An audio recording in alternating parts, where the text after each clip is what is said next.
Bonjour, je suis content de vous retrouver. Aujourd'hui, on parle de gainage, on parle de muscles, on parle d'articulation et je suis vraiment très content de le faire avec une experte, avec Dr Bernadette de Gasquet. Ça va bien? Très bien, je suis très contente d'être avec vous là, au Eh ben, Québec.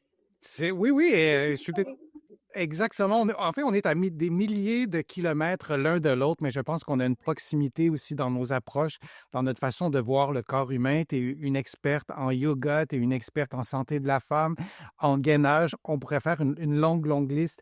Donc, je te remercie d'être présente avec nous. Et je veux aussi prendre, si tu permets, quelques minutes pour remercier les éditions Marabout qui nous ont permis d'utiliser les images dans ton magnifique livre, La puissance insoupçonnée du gainage. Le gainage des articulations, pourquoi est-ce important? Moi, dans mon bureau, on formule jamais la question de cette façon-là. On ne me parle pas du gainage des articulations. On dit, ben, ça fait 4 fois, j'ai une entorse à la cheville. J'ai des blessures à répétition, par exemple. Qu'est-ce que je pourrais faire, moi? Donc, la personne me demande ce qu'elle pourrait faire pour prendre soin de ses articulations. Et là, dans ton livre, Bernadette, la puissance insoupçonnée du gainage. Tu parles du gainage des articulations et on n'entend pas ça si souvent de cette façon-là. Donc, quel est le rôle du gainage? On pense aux abdominaux d'habitude, le gainage. Pour les articulations, je te laisse nous expliquer tout ça. Voilà, alors effectivement, j'ai voulu qu'on sorte de cette notion du gainage, la planche, là, on bouge plus, on reste comme ça le plus longtemps possible. Non, parce que si vous mettez une grosse table très lourde sur des pieds qui plient, eh ben, la table, elle s'effondre. Donc, il faut que tous les appuis soient solides. Et pour qu'ils soient solides, et donc on a plein d'articulations dans le corps. Il y a des articulations qu'on appelle porteuses et qui donc portent notre poids. Donc, on sait que si on grossit beaucoup, si on a on attend des jumeaux, etc., il y a plein de choses qui font que nos chevilles, nos genoux, nos hanches, etc., vont souffrir. Et il y a des articulations qui ne sont pas porteuses au départ, mais qui le deviennent dans certains exercices. On va se mettre à marcher sur les mains deviennent, comme les pieds. Au départ, elles sont pas faites pour ça et donc le poignet, il est pas fait comme ça. Quand on regarde les animaux, heu, les quadrupèdes, le gigot est beaucoup plus gros que l'épaule, hein. C'est vrai. Et je me permets d'ajouter, Bernadette, et c'est moi qui ai choisi ces images-là spécifiquement. On va vous montrer des images aussi du livre. Mais donc, le gainage, c'est un rôle de protection. Tu donnais l'exemple de la table, hein. Si les pattes ne tiennent pas vraiment facilement, ça pourra faire ça. Et ça pourra abîmer la table, en l'occurrence, ou le corps humain. Il y a aussi l'effet de décoaptation, c'est-à-dire que quand on fait du gainage, on éloigne un peu, tu me corrigeras, Bernadette, si je suis dans l'erreur, mais on éloigne les surfaces articulaires un peu les unes des autres. Et là, l'exemple que je vous donne, c'est l'anti-décoaptation, hein.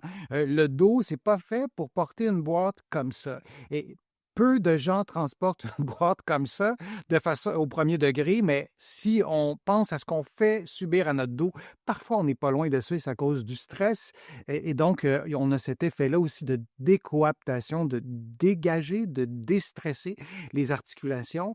Et on parle des articulations périphériques aussi, Bernadette. On a les articulations du dos, donc les articulations qui supportent le poids, le bassin, les pieds aussi, les articulations périphériques, les pieds et les mains. Tu y as fait référence, quand on est petit, on va marcher à quatre pattes. Ben, nos mains supportent notre poids, mais adultes aussi, on fait ça. On va placer nos mains sur un bureau parce qu'on est debout. Dans mille et un contextes, on va utiliser aussi nos mains pour tenir notre poids, pour absorber, soutenir notre poids. Et il y a cet effet aussi d'emmaillotage, même sur les articulations périphériques, n'est-ce pas, Bernadette? Oui, tout à fait. Donc c'est cette notion. Alors on peut s'amuser un petit peu avec les mains. Heu Souvent, je vois souvent des exercices, soi-disant pour la souplesse, qui tirent comme ça, qui tirent comme ça, les doigts comme ça. Ça me fait mal quand je vois ça, parce que c'est pas fait pour ça, le poignet de plier comme ça. Et en fait, on peut faire un gainage tout simplement. On met un appui avec l'autre main et au lieu de que ce soit la main de dessus qui veut descendre, elle résiste à la poussée. C'est la main en dessous qui pousse, qui travaille tous les muscles et l'autre qui résiste. Et là, vous avez tout un travail de musculation, antagoniste, de circulation, rien à voir avec le truc qui tire trop sur l'articulation. Ce que tu viens On de pense nous montrer, c'est un exercice qui est intéressant à faire. Est-ce qu'on pense on fait référence à une contention externe ou musculaire en co-contractant des muscles? Est-ce que c'est un peu ça? voilà, On voit parce que là, on voit Teddy qui fait la planche là, dans le vide avec deux personnes derrière, mais les personnes, l'homme avec un gilet bleu et la femme, font un peu ça avec leurs mains. Est-ce que je me trompe? c'est ça. Oui, c'est un peu un tuteur, quelque chose qui maintient.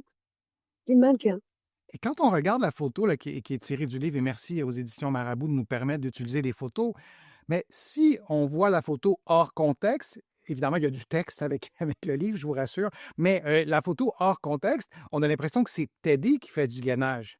Mais tout le monde fait du gainage là-dessus. C'est bien Oui, ça, hein, Bernadette? tout à fait. Tous les Donc, autres aussi.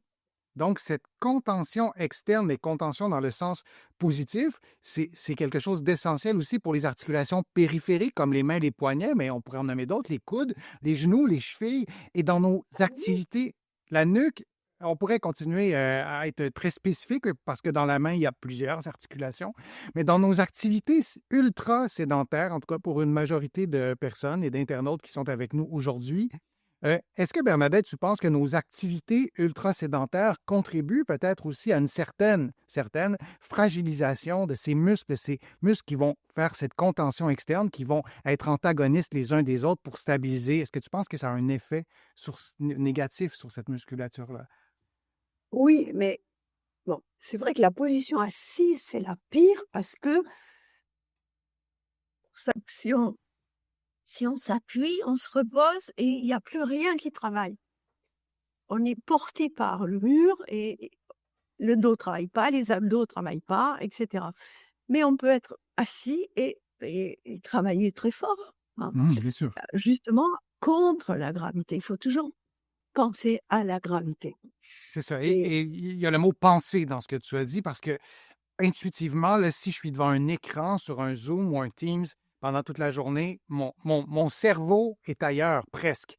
Donc, dans nos nouvelles activités nouvelles, là, dans l'histoire de l'humanité, on n'a jamais été autant assis. Je pense que c'est intéressant de faire une prise de conscience et se dire que le corps est peut-être pas fait pour disparaître presque, pour se désincarner presque. Donc, de penser à prendre soin de soi aussi quand on est souvent en position assise. Si tu permets, Bernadette, je reviendrai juste pour revoir ces articulations. Tu en as très bien, tu nous les as très bien présentées. Les articulations porteuses ou non porteuses, si on voit quelqu'un courir comme ça, cette illustration, évidemment, ben, les chevilles, les genoux, ce qu'on voit là, en rangée, le bassin, la hanche, ça va porter le poids de la personne.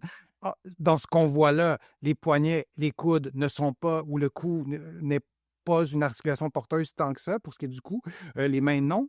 Et si on prenait une autre activité physique, on n'arriverait pas aux mêmes conclusions.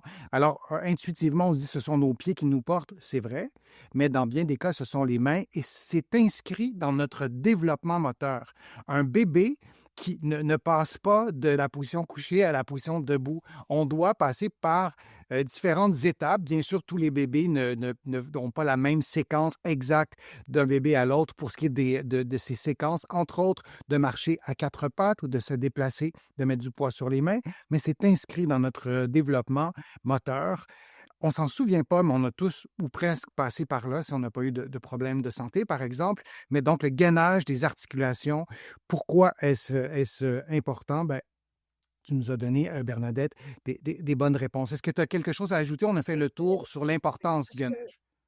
qui dit articulation dit que ça plie quelque part. Et donc le problème, le coude, c'est fait pour plier comme ça, mais pas dans l'autre sens.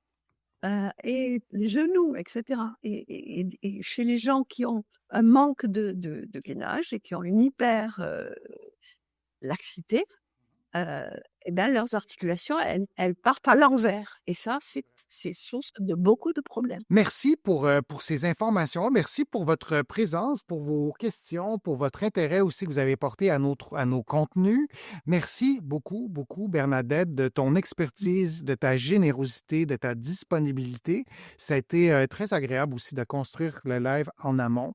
Donc, merci d'avoir été là. J'invite tous les internautes aussi à aller voir plutôt ton livre, La puissance insoupçonnée du gainage de Dr. Bernadette de Gasquet et de Teddy Reiner, deux athlètes à leur façon. Et il y a des contenus qu'on vous a présentés aujourd'hui. Vous allez trouver des éléments d'information complémentaires dans mon livre Plus jamais malade, qui est en vente ici au Québec, mais aussi de l'autre côté de l'Atlantique. Et j'en suis vraiment très ravi.